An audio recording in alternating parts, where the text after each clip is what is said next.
भोजन से ही रोग उत्पन्न होते हैं। यह 4 शब्द सदियों से चली आ रही एक अपरिवर्तनीय सच्चाई है। हमारी कई स्वास्थ्य समस्याओं की जड़ हमारे दिन के 3 समय के भोजन में छिपी होती है। आज हम जिन 4 खाद्य पदार्थों के बारे में बात करने जा रहे हैं, उन्हें कई लोग लगभग हर दिन खाते हैं। वे उनके स्वाद से प्यार करते हैं, उनकी सुविधा का आनंद लेते हैं, लेकिन इस बात से पूरी तरह अनजान हैं कि यही रोज़मर्रा के खाद्य पदार्थ हमारे कीमती गुर्दों किडनी को धीरे धीरे खत्म कर रहे हैं, जिससे हमारे स्वास्थ्य की नींव में एक अदृश्य दरार पड़ रही है। जब तक कमर दर्द, थकान, सूजन जैसे संकेत सामने आते हैं, तब तक अक्सर बहुत देर हो चुकी होती है। इसका अंतिम परिणाम वह हो सकता है जिसे सुनने से हम सबसे ज़्यादा डरते हैं, यूरेमिया, उरेमिया या किडनी का फेल हो जाना। ऐसा क्यों होता है? क्योंकि गुर्दे एक मूक अंग हैं। जब तक उनकी कार्यक्षमता 50% से अधिक खत्म नहीं हो जाती, तब तक वे आपको दर्द का संकेत भी नहीं देते। इसलिए आज के वीडियो में हम 2 काम करेंगे। पहला, हम खाने की मेज पर मौजूद उन 4 सबसे बड़े गुर्दा नाशक दोषियों को उजागर करेंगे ताकि हर कोई खतरे से दूर रह सके। दूसरा, हम आपके लिए एक ऐसा उपाय लाएंगे जिसे प्राचीन लोग गुर्दे का फल कहते थे। एक ऐसा खजाना जो गुर्दों को पोषण देता है। हम आपको बताएंगे कि इसे कैसे खाएं ताकि खोई हुई गुर्दे की ऊर्जा को वापस पाया जा सके। मुख्य विषय में प्रवेश करने से पहले, यदि आप अपने और अपने परिवार के स्वास्थ्य की परवाह करते हैं तो कृपया नीचे दिए गए सब्सक्राइब बटन पर क्लिक करें और नोटिफिकेशन बेल को चालू करें। इस तरह आप भविष्य में और अधिक व्यावहारिक स्वास्थ्य ज्ञान से नहीं चूकेंगे। यहाँ स्वस्थ बुढ़ापा चैनल पर हम केवल उन स्वास्थ्य सच्चाइयों को उजागर करते हैं जो मुख्य धारा का मीडिया आपको शायद ही कभी खुलकर बताता है। यदि आपको हमारी साझा की गई सामग्री पसंद है तो कृपया टिप्पणी अनुभाग में एक टाइप करें। ये निरंतर सामग्री बनाने के लिए आपका सबसे गर्मजोशी भरा समर्थन है। हम नीचे टिप्पणी अनुभाग में आपके विचारों और अनुभवों को साझा करने के लिए भी आपका स्वागत करते हैं। ठीक है, ये देखिए। चलिए आज के विषय पर आते हैं। नीचे हम उन 4 खाद्य पदार्थों का खुलासा करेंगे जिन्हें गुर्दा विनाश का राजा कहा जाता है। पहला, प्रसंस्कृत और मसालेदार मांस खाद्य पदार्थ। जब बात अचार, पापड़, सॉसेज, बेकन और विभिन्न प्रकार के नमकीन की आती है तो ये कई लोगों के पसंदीदा होते हैं।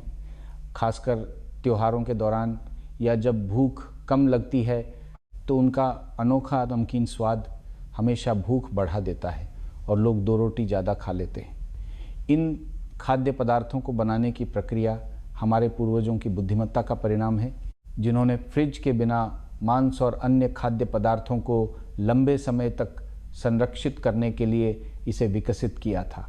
लेकिन हमें यह स्पष्ट रूप से समझना चाहिए कि इस स्वाद की कीमत क्या है।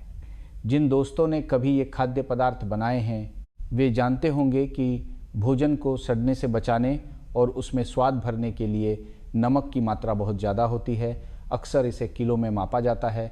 इसके कारण उनमें नमक की मात्रा विश्व स्वास्थ्य संगठन WHO द्वारा अनुशंसित प्रति व्यक्ति प्रतिदिन 5 ग्राम के स्वस्थ मानक से कहीं अधिक हो जाती है। आयुर्वेद में एक कहावत है कि संतुलित मात्रा में लवण रस गुर्दों का पोषण करता है, लेकिन इसका मतलब ये बिल्कुल नहीं है कि जितना अधिक नमकीन उतना बेहतर। कोई भी चीज़ जब अधिक हो जाती है तो वो विपरीत प्रभाव डालती है। अत्यधिक नमक गुर्दे के सबसे बड़े दुश्मनों में से एक है। हमने पहले गुर्दे की तुलना शरीर की शुद्धिकरण प्रणाली से की थी। शोध के आंकड़े बताते हैं कि हम जो नमक खाते हैं उसका 95% हिस्सा गुर्दे द्वारा चयापचय, मेटाबोलाइज और उत्सर्जित किया जाता है। आप इसकी कल्पना कर सकते हैं। मान लीजिए कि आपका गुर्दा एक मेहनती मजदूर है जिसका दैनिक कार्यभार 100 बोरी नमक उठाना है। ये उसका सामान्य काम है। लेकिन यदि आप लंबे समय तक बहुत नमकीन भोजन करते हैं तो आप उसे हर दिन 200, 300 या उससे भी अधिक बोरी नमक उठाने के लिए मजबूर कर रहे हैं। ये उसे हर दिन ओवरलोड काम करने के लिए मजबूर करने जैसा है। दिन ब दिन, साल दर साल सबसे मजबूत मजदूर भी थक कर चूर हो जाएगा। गुर्दे की कोशिकाएं और ऊतक इस निरंतर दबाव में धीरे धीरे क्षतिग्रस्त, कठोर हो जाएंगे और उनकी कार्यक्षमता कम हो जाएगी। इसलिए हमारे गुर्दों की दीर्घकालिक सलामती के लिए हमें अचार, पापड़, डिब्बाबंद खाद्य पदार्थ और इंस्टेंट नूडल्स के मसाला पैकेट, चिप्स सहित सभी उच्च नमक वाले प्रसंस्कृत खाद्य पदार्थों से बचने का दृढ़ संकल्प करना चाहिए। अगर नहीं खा सकते तो सबसे अच्छा, और अगर खाना ही है तो जितना संभव हो उतना कम खाएं। यह डराने वाली बात नहीं है, बल्कि अपने स्वास्थ्य के प्रति एक बुनियादी जिम्मेदारी है। दूसरा, कड़क चाय। हमारे देश में चाय पीने का एक लंबा इतिहास और गहरी सांस्कृतिक जड़ें हैं। कई मध्यम आयु वर्ग और बुजुर्ग दोस्तों के लिए चाय पीना एक अटूट दैनिक आदत है। उनका मानना है कि यह स्फूर्तिदायक है, पाचन में मदद करती है और रक्त वाहिकाओं को नरम करती है। ये लाभ वास्तव में मौजूद हैं और मध्यम मात्रा में हल्की चाय पीना एक बहुत अच्छा स्वास्थ्य अभ्यास है। हालांकि समस्या कड़क चाय शब्द में निहित है। बहुत से लोगों की यह गलत धारणा है कि अच्छी चीज़ों का सेवन दोगुना करने से उनका प्रभाव भी दोगुना हो जाएगा, इसलिए वे चाय बनाते समय बहुत सारी चाय पत्ती डालते हैं और इसे लंबे समय तक उबालते हैं, जब तक कि चाय का रंग सोया सॉस जैसा गहरा न हो जाए और पीने में बहुत कड़वी न लगे। उन्हें लगता है कि यही असली स्वाद है और यही फायदेमंद है। वे नहीं जानते कि यह अभ्यास स्वास्थ्यकर होने के बजाय उनके गुर्दों में जहर घोल रहा है। कड़क चाय गुर्दों को दो मुख्य तरीकों से नुकसान पहुंचाती है। ऑक्सालेट। कड़क चाय में बहुत अधिक ऑक्सालेट होता है। जब यह पदार्थ शरीर में प्रवेश करता है तो ये मूत्र में कैल्शियम आयनों से मिलता है। जब ये दोनों मिलते हैं तो वे आसानी से कैल्शियम ऑक्सालेट क्रिस्टल बनाते हैं। कैल्शियम ऑक्सालेट एक पानी में अघुलनशील क्रिस्टल है। वे धीरे धीरे गुर्दे की नलिकाओं में जमा होते हैं और बढ़ते हैं, अंततः दर्दनाक गुर्दे की पथरी बनाते हैं। गुर्दे की पथरी न केवल गंभीर कमर दर्द का कारण बनती है, बल्कि मूत्र पथ को भी अवरुद्ध कर सकती है, जिससे किडनी में पानी भर सकता है, हाइड्रोनेफ्रोसिस और गुर्दे की कार्यक्षमता को नुकसान पहुंच सकता है। फ्लोराइड, चाय की पत्तियों में प्राकृतिक रूप से फ्लोराइड होता है। उचित मात्रा में फ्लोराइड हमारे दांतों के लिए अच्छा है, लेकिन कड़क चाय में फ्लोराइड की मात्रा मानक से बहुत अधिक हो सकती है। शरीर में 90% से अधिक फ्लोराइड गुर्दे द्वारा उत्सर्जित किया जाता है। लंबे समय तक बड़ी मात्रा में कड़क चाय पीने से गुर्दे पर फ्लोराइड को बाहर निकालने का बोझ बहुत बढ़ जाता है। समय के साथ यह क्रोनिक फ्लोराइड विषाक्तता का कारण बन सकता है, जो हड्डियों और गुर्दे के स्वास्थ्य को नुकसान पहुंचाता है। तो कड़क चाय क्या है? वास्तव में इसका कोई सटीक वैज्ञानिक पैमाना नहीं है। सबसे आसान तरीका है अपने इंद्रियों से निर्णय लेना। पहला, रंग देखें। दूसरा, स्वाद चखें। यदि आपकी चाय का रंग गहरा और धुंधला है, कप के नीचे तक दिखाई नहीं दे रहा है और पीने पर यह बहुत कड़वा लगता है, यहाँ तक कि आपकी जीभ और गले में सुन्नता या कसैलापन महसूस होता है, तो इसमें कोई संदेह नहीं है कि ये आपके गुर्दों के लिए हानिकारक कड़क चाय है। याद रखें, स्वास्थ्य के लिए चाय पीने का उद्देश्य हल्कापन और सद्भाव है, न कि गाढ़ापन और कड़वाहट। तीसरा, बचा हुआ और बासी भोजन। मितव्ययिता और बचत कई बुजुर्ग दोस्तों का एक पारंपरिक गुण है। भोजन का हर दाना कीमती है, इसलिए बचे हुए भोजन को क्लिंग फिल्म में लपेटकर फ्रिज में रखना और अगली बार या उसके बाद खाना, यह अधिकांश भारतीय परिवारों में एक सामान्य बात है। हालांकि आधुनिक चिकित्सा और खाद्य सुरक्षा के दृष्टिकोण से बचे हुए भोजन का लंबे समय तक अनुचित तरीके से सेवन करने में स्वास्थ्य के बड़े जोखिम छिपे हैं। खासकर यह गुर्दों के लिए अच्छा नहीं है। यहाँ मुख्य अपराधी एक बैक्टीरिया है जिससे हम परिचित भी हैं और अपरिचित भी, ई कोलाई। सामान्य परिस्थितियों में ई कोलाई हमारी आंतों में रहने वाला एक सामान्य बैक्टीरिया है जो हमें कोई नुकसान नहीं पहुंचाता। लेकिन हमारे घर का रसोई का वातावरण बहुत जटिल होता है। हवा में, चॉपस्टिक पर, कटिंग बोर्ड पर विभिन्न प्रकार के बैक्टीरिया छिपे हो सकते हैं। बचे हुए भोजन को स्टोर करने और बार बार गर्म करने की प्रक्रिया में ये आसानी से दूषित हो जाता है और बैक्टीरिया के प्रजनन के लिए एक आदर्श स्थान बन जाता है। भंडारण का समय जितना लंबा होगा, बैक्टीरिया की संख्या उतनी ही तेजी से बढ़ सकती है।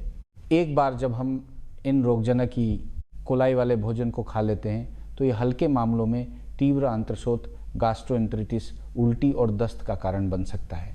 लेकिन एक विशेष प्रकार का कोलाई होता है जो बहुत खतरनाक विष टॉक्सिन पैदा करता है। ये विष हमारे पूरे शरीर में रक्त वाहिकाओं की आंतरिक परत पर हमला करता है और यह विशेष रूप से गुर्दे में मौजूद अत्यंत सूक्ष्म और नाजुक रक्त वाहिका नेटवर्क पर हमला करना पसंद करता है। यह हमला शरीर में रक्त के थक्के जमने की प्रक्रिया को सक्रिय करता है, जिससे बड़ी संख्या में छोटे छोटे रक्त के थक्के बन जाते हैं जो गुर्दे की रक्त वाहिकाओं को अवरुद्ध कर देते हैं। इससे एक बहुत ही गंभीर और जानलेवा स्थिति उत्पन्न होती है जिसे चिकित्सकीय भाषा में हेमोलिटिक यूरेमिक सिंड्रोम कहा जाता है। एक बार ये बीमारी हो जाए तो गुर्दों पर इसका प्रभाव विनाशकारी होता है। इसीलिए हमारे गुर्दों की सुरक्षा के लिए कृपया बचे हुए भोजन से निपटने की अपनी आदतों पर पुनर्विचार करें। सबसे अच्छा तरीका है कि ज़रूरत के अनुसार खाना बनाएं और कोशिश करें कि कुछ भी न बचे। यदि भोजन बच ही जाता है तो इन 4 बातों का ध्यान अवश्य रखें। जल्दी ठंडा करें, इसे कमरे के तापमान पर बहुत देर तक न छोड़ें, जितनी जल्दी हो सके फ्रिज में रख दें। एयरटाइट भंडारण, एक साफ और अच्छी तरह से सील होने वाले कंटेनर का उपयोग करें। भंडारण का समय, इसे बहुत लंबे समय तक स्टोर न करें। हरी पत्तेदार सब्जियों को उसी समय खा लेना सबसे अच्छा है। अन्य व्यंजनों को भी 24 घंटे के भीतर खा लेना चाहिए। पूरी तरह से गर्म करना, खाने से पहले इसे अच्छी तरह से गर्म करना चाहिए। केंद्र का तापमान 75 डिग्री सेल्सियस से ऊपर पहुंचना चाहिए ताकि अधिकांश बैक्टीरिया प्रभावी रूप से नष्ट हो सकें। चौथा, कोमारके स्टार फ्रू। कमरख अपने अनोखे तारे जैसे आकार और खट्टे मीठे स्वाद के कारण बहुत से लोगों का पसंदीदा फल है। गर्मी के दिनों में एक गिलास ठंडा कमरख का जूस प्यास बुझाने और गर्मी से राहत देने वाला होता है। लेकिन ये फल जो इतना हानि रहित दिखता है, कुछ विशेष लोगों के लिए घातक जहर हो सकता है। ये खतरा कमरख में मौजूद एक अद्वितीय न्यूरोटॉक्सिन कैरम्बोक्सिन और उच्च मात्रा में ऑक्सैलेट के कारण होता है। एक स्वस्थ गुर्दे वाले व्यक्ति के लिए उनकी गुर्दे की कार्यक्षमता इस न्यूरोटॉक्सिन और अतिरिक्त ऑक्सैलेट को चयापचय मेटाबोलाइज करने और मूत्र के माध्यम से शरीर से बाहर निकालने के लिए पर्याप्त मजबूत होती है। पूरी प्रक्रिया चुपचाप होती है और शरीर पर कोई प्रभाव नहीं डालती है। लेकिन जिन लोगों की गुर्दे की कार्यक्षमता खराब है उनके लिए स्थिति पूरी तरह से अलग है। इसमें वे सभी लोग शामिल हैं जिन्हें पहले से ही किडनी की बीमारी, किडनी फेलियर या यूरीमिया है, और यहाँ तक कि वे लोग भी जिन्हें पता नहीं है कि उनके गुर्दों में शुरुआती गिरावट शुरू हो गई है, जैसे कि कुछ उच्च रक्तचाप और मधुमेह के रोगी।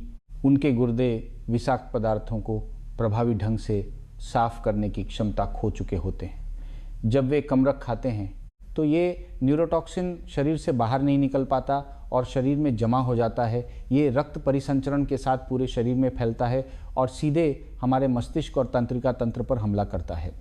विषाक्तता के लक्षण लगातार हिचकी और उल्टी जैसे हल्के लक्षणों से शुरू हो सकते हैं और धीरे धीरे भ्रम, दौरे और ऐंठन में विकसित हो सकते हैं। सबसे गंभीर मामलों में यह कोमा और मृत्यु का कारण भी बन सकता है। यह कोई डरावनी कहानी नहीं है। देश और विदेश में ऐसी कई दुखद घटनाएं रिपोर्ट की गई हैं। इसलिए हम सभी को ये याद दिलाना चाहते हैं, यदि आपको या आपके परिवार में किसी को भी पहले से कोई किडनी की बीमारी है या वे किडनी से संबंधित कोई इलाज करा रहे हैं, तो कृपया कमरख और इसके सभी उत्पादों जैसे जूस, सूखे मेवे और डिब्बाबंद कमरख को अपनी जीवन भर की काली सूची में डाल दें। एक टुकड़ा भी न छुएं।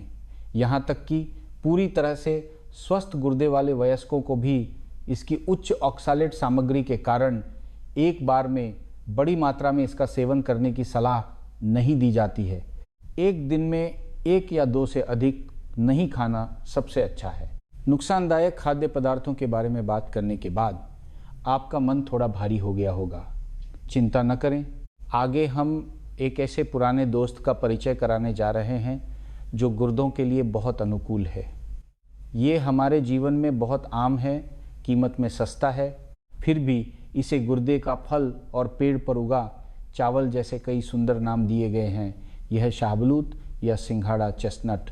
शाहबलूत के स्वास्थ्य लाभों की प्राचीन काल से ही बहुत प्रशंसा की गई है। कई ऐतिहासिक हस्तियों ने इसका समर्थन किया है। उदाहरण के लिए संजय गुप्ता के अनुसार प्राचीन आयुर्वेदिक ग्रंथों में भी इसके गुणों का वर्णन मिलता है, जहां इसे बल और ऊर्जा का स्रोत माना गया है। पुराने समय में जब लोग लंबी और स्वस्थ जीवन जीते थे तो उनके आहार में ऐसे पौष्टिक तत्व शामिल होते थे। शाहबलूत उन्हीं में से एक था। बुढ़ापे में जब उनके दांत ढीले हो जाते थे और पाचन तंत्र कमज़ोर हो जाता था तो वे अक्सर अपने शरीर को पोषण देने के लिए शाहबलूत का सेवन करते थे। यह माना जाता है कि शाहबलूत शारीरिक कमजोरी को दूर करने और ऊर्जा प्रदान करने में मदद करता है, खासकर जब भूख लगती है और शरीर को तुरंत पोषण की आवश्यकता होती है। चूँकि शाहबलूत का स्वास्थ्य मूल्य इतना अधिक है तो हम आधुनिक लोग इसके गुर्दे को मजबूत करने वाले चमत्कारी प्रभावों का सर्वोत्तम उपयोग कैसे कर सकते हैं, इसका रहस्य इसे कच्चा और पकाकर खाने में निहित है, क्योंकि दोनों के प्रभाव अलग अलग होते हैं। कच्चा शाहबलूत गुर्दे को मजबूत करने और कमर को सहारा देने का प्राचीन रहस्य। महान आयुर्वेदिक चिकित्सक चरक ने इस बात पर जोर दिया था कि कच्चे शाहबलूत में गुर्दे की ऊर्जा को फिर से भरने का चमत्कारी प्रभाव होता है। उनका मानना था कि कच्चा शाहबलूत गुर्दे की कमी के कारण होने वाले कमर और घुटनों के दर्द, पैरों की कमजोरी और बार बार पेशाब आने जैसे लक्षणों के लिए बहुत अच्छा होता है। यदि आपको या आपके घर के बुजुर्गों को कमर और पैरों में पुराना दर्द है, या यदि आपको रात में कई बार उठना पड़ता है जिससे नींद गंभीर रूप से प्रभावित होती है, तो आपको इस प्राचीन और सरल उपाय को आजमाना चाहिए। इसका विशिष्ट तरीका ये है, ताज़े शाहबलूत खरीदने के बाद उन्हें पकाने की जल्दी न करें। इसके बजाय उन्हें एक जालीदार बैग में डालें और घर में ठंडी हवादार जगह पर लटका दें ताकि वे कुछ दिनों तक प्राकृतिक रूप से सूख सकें। हर सुबह और शाम 3 या 4 कच्चे शाहबलूत लें। खाते समय उन्हें नाश्ते की तरह जल्दी जल्दी न चबाएं और निगलें, क्योंकि इससे ज़्यादा प्रभाव नहीं होगा। सही तरीका यह है कि इसे अपने मुंह में रखें और अपने दांतों से बहुत बहुत धैर्यपूर्वक और सावधानी से चबाएं जब तक कि कठोर शाहबलूत का गूदा आपके मुंह में पूरी तरह से बिना किसी दाने के पेस्ट जैसी अवस्था में न बदल जाए। फिर इसे लार के साथ मिलाकर धीरे धीरे एक एक घूंट करके निगलें। ये प्रक्रिया स्वयं शरीर की ऊर्जा को सक्रिय करने की एक प्रक्रिया है। आयुर्वेद में लार को एक कीमती सार माना जाता है, जो गुर्दे के सार ओजस की बाहरी अभिव्यक्ति है। धीरे धीरे और अच्छी तरह चबाने से शाहबलूत का सार लार के साथ पूरी तरह से मिल जाता है, जिससे शरीर द्वारा इसे अवशोषित करना आसान हो जाता है और इस प्रकार गुर्दे को मजबूत करने का सर्वोत्तम प्रभाव प्राप्त होता है। पका हुआ शाहबलूत पाचन को मजबूत करने और पेट को आराम देने का गर्म उपाय। अगर कच्चा शाहबलूत गुर्दे की ऊर्जा को बढ़ाने पर केंद्रित है तो पके हुए शाहबलूत का प्रभाव पाचन तंत्र जठराग्नि को गर्म करने और भूख बढ़ाने की ओर अधिक होता है। जिन दोस्तों का पाचन तंत्र कमज़ोर है, जिन्हें भोजन पचाने में कठिनाई होती है, या जिन्हें कमज़ोर पाचन के कारण पुरानी दस्त की समस्या है, उनके लिए पका हुआ शाहबलूत एक बहुत अच्छा भोजन विकल्प है। इसी तरह घर के बुजुर्गों और बच्चों के लिए यदि उनकी भूख कम है और शरीर दुबला पतला है तो पका हुआ शाहबलूत पाचन में सुधार, भूख बढ़ाने और आंतों को नियंत्रित करने में भी भूमिका निभा सकता है। पकाने के 2 अनुशंसित तरीके, शाहबलूत और चावल की खीर खिचड़ी। यह सबसे सरल और सबसे क्लासिक भोजन उपाय है। लगभग 10 शाहबलूत लें। आप तैयार छिले हुए खरीद सकते हैं या खुद छील सकते हैं और उचित मात्रा में चावल या बाजरा के साथ एक बर्तन में डालें, पानी डालें और इसे एक सुगंधित और मलाईदार खीर खिचड़ी बनने तक पकाएं। खाते समय आप स्वाद के अनुसार थोड़ा गुड़ या शहद मिला सकते हैं। यह व्यंजन बुजुर्गों में अपच, ऊर्जा की कमी या बड़ी बीमारी से उबरने वाले लोगों के लिए बहुत अच्छा गर्म प्रभाव डालता है। शाहबलूत का हलवा या आटा।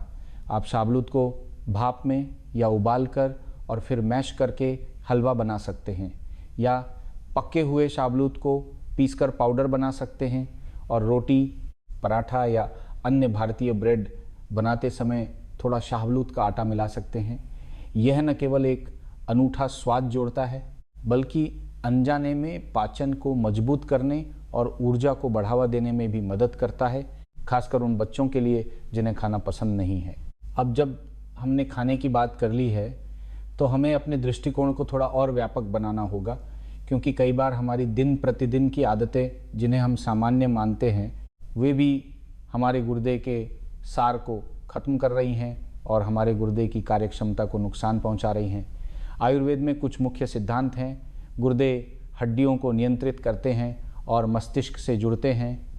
कमर गुर्दे का निवास है, गुर्दे कानों में खुलते हैं और गुर्दे का संबंध भय से है। यदि आप इन कुछ वाक्यों को समझ जाते हैं तो आप समझ जाएंगे कि निम्नलिखित 5 व्यवहार गुर्दों के लिए कितने हानिकारक हैं। गुर्दों को नुकसान पहुंचाने वाले 5 बुरे व्यवहार: आलसी शारीरिक मुद्रा आपकी रीढ़ और गुर्दे की ऊर्जा को कुचल रही है। हमारे शरीर की रीढ़ को आयुर्वेद में मेरुदंड कहा जाता है। यह शरीर की केंद्रीय धुरी और मुख्य सहारा है और यह प्राण ऊर्जा के प्रवाह का मुख्य मार्ग है। चूंकि गुर्दे हड्डियों को नियंत्रित करते हैं, गुर्दे के सार की स्थिति सीधे हड्डियों की मजबूती को निर्धारित करती है। कमर का क्षेत्र वह स्थान है जहां गुर्दे रहते हैं। इसलिए कोई भी मुद्रा जो हमारी कमर और रीढ़ को नुकसान पहुंचाती है, अंततः हमारे गुर्दों को भी नुकसान पहुंचाएगी। आजकल लोगों का जीवन बहुत गतिहीन है। हम कितना समय नरम सोफे पर झुके हुए बिताते हैं, मोबाइल देखते हुए लेटे रहते हैं। हम कितना समय कंप्यूटर के सामने झुके हुए सिर आगे करके बिताते हैं, एक ही स्थिति में पूरे दिन बैठे रहते हैं। ये मुद्राएं जो आरामदायक लगती हैं वास्तव में हमारी कमर और गर्दन की रीढ़ पर भारी दबाव डाल रही हैं, जिससे रक्त और ऊर्जा का प्रवाह अवरुद्ध हो जाता है और मांसपेशियां और हड्डियां कठोर हो जाती हैं। समय के साथ स्लिप डिस्क और सर्वाइकल स्पॉन्डिलोसिस जैसी समस्याएं सामने आती हैं। ये केवल हड्डियों की समस्या नहीं है बल्कि ये हमारी कीमती गुर्दे की ऊर्जा को भी लगातार खत्म कर रही है। और अत्यधिक भय आपकी गुर्दे की ऊर्जा को बिना लड़े ही खत्म कर देता है। भय से प्राण नीचे की ओर जाता है। यह आयुर्वेद में भावनाओं और अंगों के बीच संबंध का एक सटीक सारांश है। क्या आपने कभी ऐसा अनुभव किया है कि अत्यधिक भय के क्षण में आपके पैर कमज़ोर महसूस होते हैं या यहाँ तक कि पेशाब भी निकल जाता है? हम अक्सर मजाक में कहते हैं डर के मारे पेशाब निकल गया, लेकिन इसके पीछे भय से गुर्दों को होने वाले नुकसान की सीधी शारीरिक प्रतिक्रिया है। भय और डर हमारी गुर्दे की ऊर्जा को एक पल में नीचे धकेल देते हैं और बिखेर देते हैं, जिससे गुर्दे अपनी पकड़ खो देते हैं। बच्चों के लिए अत्यधिक भय से रात में बिस्तर गीला हो सकता है। वयस्कों के लिए लंबे समय तक मानसिक तनाव, चिंता या अचानक तीव्र भय गुर्दे की ऊर्जा को अस्थिर कर सकता है, जिससे पुरुषों में नपुंसकता या शीघ्र पतन जैसी समस्याएं हो सकती हैं, या महिलाओं में अनियमित मासिक धर्म या गर्भपात हो सकता है। इसलिए शांत और शांतिपूर्ण मन बनाए रखना अत्यंत महत्वपूर्ण है। उन अत्यधिक उत्तेजक डरावनी फिल्मों से दूर रहना ही बेहतर है। यदि आप जानते हैं कि आपकी मानसिक सहनशक्ति मजबूत नहीं है। कानों का दुरुपयोग चुपचाप आपके गुर्दे के सार को चुरा रहा है। गुर्दे कानों में खुलते हैं। इस वाक्य का अर्थ है कि गुर्दे की सार ऊर्जा कानों तक ऊपर जाती है। जिन लोगों के गुर्दे का सार भरपूर होता है उनकी सुनने की क्षमता तेज और स्पष्ट होती है। इसके विपरीत जब किसी व्यक्ति को टिनिटस, कानों में भनभनाहट, सुनने में कमी या चक्कर आना शुरू होता है तो पारंपरिक चिकित्सा अक्सर इसे गुर्दे के दृष्टिकोण से देखती है। आज हम जिस युग में रहते हैं वहाँ ध्वनि प्रदूषण हर जगह है। कारों का शोर, निर्माण स्थलों की आवाज़ें, शॉपिंग मॉल की घोषणाएं, हमारे कान पहले से ही बोझिल हैं। इससे भी बदतर बहुत से लोगों को लंबे समय तक हेडफोन पहनने की आदत है। भीड़भाड़ वाली मेट्रो या बस में हेडफोन में आवाज़ साफ सुनने के लिए वे अनजाने में वॉल्यूम बहुत बढ़ा देते हैं। ये ज्यादा ध्वनि दबाव सीधे हमारे आंतरिक कान के नाजुक श्रवण तंत्र पर हमला करता है और उसे नुकसान पहुंचाता है। यह नुकसान अक्सर स्थायी होता है। जब कानों को लंबे समय तक शांति और आराम नहीं मिलता तो यह गुर्दे के सार को लगातार निकालने और खर्च करने जैसा है। समय के साथ यह अनिवार्य रूप से गुर्दे के मूल कार्य को प्रभावित करेगा। तापमान के प्रति असंवेदनशीलता, एयर कंडीशनर आपकी गुर्दे की यांग ऊर्जा को उड़ा रहा है। तू के अनुसार आचरण करें। यह हमारे पूर्वजों द्वारा प्रकृति के नियमों का पालन करके जोंजे किया गया स्वास्थ्य का एक महान सिद्धांत है। हालांकि एयर कंडीशनर एसी के आगमन ने इस लय को पूरी तरह से बाधित कर दिया है। गर्मियों में जब शरीर की यांग गर्म ऊर्जा सबसे मजबूत होती है और त्वचा के रोम छिद्र बाहर की ओर खुलने चाहिए, हम 35 डिग्री के बाहर से सीधे 20 डिग्री के एसी वाले कमरे में कदम रखते हैं। ठंडी हवा तुरंत शरीर में प्रवेश करती है, जिससे जो रोम छिद्र खुलने चाहिए थे वे अचानक बंद हो जाते हैं। गर्मी और ठंड दोनों शरीर के अंदर फंस जाते हैं। ठंडी सर्दियों में जब सभी चीज़ें सिकुड़ती हैं और शरीर की यांग ऊर्जा को अंदर की ओर इकट्ठा होकर गुर्दों में संग्रहित होना चाहिए, हम हीटर इतना तेज़ चलाते हैं कि अंदर पतले कपड़े पहनते हैं। यह कृत्रिम गर्मी हमारी यांग ऊर्जा को बहुत जल्दी और बहुत अधिक बाहर की ओर बिखेर देती है, जिससे उसे अच्छी तरह से संग्रहित और पुनर्स्थापित होने का मौका नहीं मिलता। यह सर्दियों में गर्म और गर्मियों में ठंडा आरामदायक जीवन वास्तव में प्रकृति के विरुद्ध जा रहा है। यह हमारे गुर्दों में यांग ऊर्जा की आग को लगातार खत्म कर रहा है। एक बार गुर्दे की यांग ऊर्जा क्षतिग्रस्त हो जाए तो व्यक्ति को ठंड लगने लगती है, वह सुस्त हो जाता है और कमर और घुटनों में ठंडक महसूस होती है। और दुबांस अनुचित पहनावा, ठंड में सुंदरता की कीमत गुर्दों को नुकसान पहुंचाकर चुकानी पड़ती है। स्टाइल के लिए तापमान से समझौता, ये केवल युवाओं का विशेषाधिकार नहीं है। कई फैशन प्रेमी, मध्यम आयु वर्ग और बुजुर्ग दोस्त भी सर्दियों में सुंदर दिखने के लिए अक्सर पतले कपड़े पहनते हैं। विशेष रूप से टखनों को खुला छोड़ना या कमर वाली पैंट पहनना, जिससे पीठ का निचला हिस्सा ठंडा हो जाता है। ये सभी व्यवहार जानबूझकर ठंड को शरीर में आमंत्रित करने जैसे हैं। ठंड की प्रकृति जमने वाली और स्थिर करने वाली होती है। ये सीधे हमारी हड्डियों और जोड़ों पर हमला करेगी और हमारी गुर्दे की यांग ऊर्जा को नुकसान पहुंचाएगी। इसीलिए मौसम के अनुसार गर्म रहना, विशेष रूप से कमर और पैरों की रक्षा करना, जो गुर्दे के 2 द्वार हैं, गुर्दों के स्वास्थ्य के लिए सबसे बुनियादी आवश्यकता है। ठीक है दोस्तों, आज की सामग्री यहीं समाप्त होती है। आज की जानकारी थोड़ी ज़्यादा हो सकती है, लेकिन चिंता न करें, मैं आपको कुछ सबसे महत्वपूर्ण बिंदुओं को फिर से याद दिलाता हूं ताकि आप उन्हें याद रख सकें और अभ्यास कर सकें। पहला बिंदु, हमने गुर्दा विनाश के राजा कहे जाने वाले 4 खाद्य पदार्थों का खुलासा किया है। वे हैं अत्यधिक नमकीन प्रसंस्कृत मांस और खाद्य पदार्थ, कड़वी और कसैली कड़क चाय, अनुचित तरीके से रखा गया बासी भोजन और कमरख स्टार फ्रूट। दूसरा बिंदु, सिर्फ अपने खाने पर नियंत्रण रखना ही काफ़ी नहीं है, हमें अपनी जीवन शैली की कुछ आदतों को भी बदलना होगा। सोफे पर झुकना बंद करें, अपनी कमर सीधी रखना आपके गुर्दों के लिए सबसे अच्छा सहारा है। डरावनी चीज़ें कम देखें, शांत मन से गुर्दे की ऊर्जा स्थिर रहती है। अपने हेडफोन का वॉल्यूम कम करें, अपने कानों को शांति देना आपके गुर्दों पर बोझ कम करना है। एसी की ठंडक और हीटर की गर्मी के बहुत आदी न बने, मौसम के अनुकूल रहना ही सबसे अच्छा स्वास्थ्य अभ्यास है। तीसरा बिंदु, आम आदमी का गुर्दा पोषक खजाना शाहबलूत या सिंघाड़ा। यदि आप कमर और घुटनों में दर्द महसूस करते हैं या रात में बार बार पेशाब आता है, तो हर दिन कुछ कच्चे शाहबलूत खाने की कोशिश करें और उन्हें अच्छी तरह चबाएं। यदि आप अपने पाचन को मजबूत करना चाहते हैं तो इसकी एक गर्म खीर या खिचड़ी बनाएं।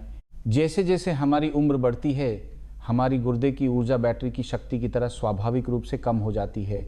ये जीवन का एक सामान्य नियम है।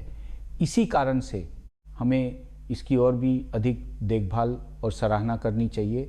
ऊपर बताए गए हर विवरण युवाओं के लिए सोने पर सुहागा हो सकता है, लेकिन बुजुर्ग दोस्तों के लिए यह अत्यंत महत्वपूर्ण हो सकता है। यह आपके भविष्य के जीवन की गुणवत्ता सुनिश्चित करने की कुंजी है। अपने गुर्दों की रक्षा करना हमारे बुढ़ापे की जीवन शक्ति और सम्मान की रक्षा करना है। एक मजबूत शरीर, खुद की देखभाल करने में सक्षम होना और अपनी इच्छानुसार कहीं भी जाने के लिए स्वतंत्र होना, यह न केवल आपकी अपनी खुशी है बल्कि आपके बच्चों के लिए सबसे बड़ा आशीर्वाद और मन की शांति भी है। उम्मीद है कि आज का कार्यक्रम वास्तव में आपकी मदद करेगा। आज से आइए हम सब मिलकर ज्ञान और धैर्य के साथ अपने खाने पर नियंत्रण रखें, सक्रिय रहें और अच्छी आदतें अपनाएं और स्वास्थ्य की सुनहरी चाबी को मजबूती से अपने हाथों में पकड़ें। यदि आज की सामग्री ने आपको प्रेरित किया है तो इसे लाइक करना और अपने प्रियजनों के साथ साझा करना न भूलें। यदि आपके पास गुर्दे के स्वास्थ्य के लिए कोई अनूठा सुझाव है तो हम नीचे टिप्पणी अनुभाग में आपके संदेशों और विचारों का भी स्वागत करते हैं। हम अगले वीडियो में मिलेंगे।